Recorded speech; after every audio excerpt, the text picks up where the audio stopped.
What is up everyone, in today's video I'm going to show you how to fix alarm no sound in Narzo 70 Pro.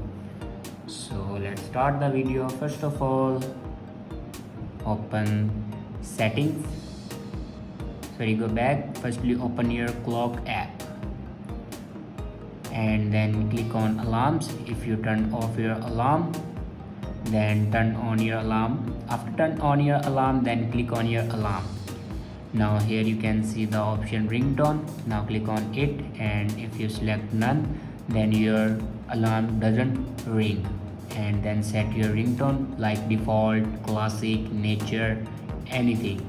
After select your ringtone, then go back to your home screen and open settings. In settings, scroll down and click on apps, and then click on app management.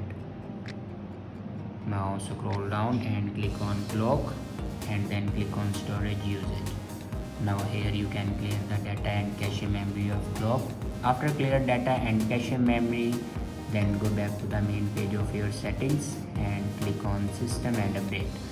Now click on software update, and here you can check your latest version will be updated or not. If it doesn't update to latest version, then update it to latest version.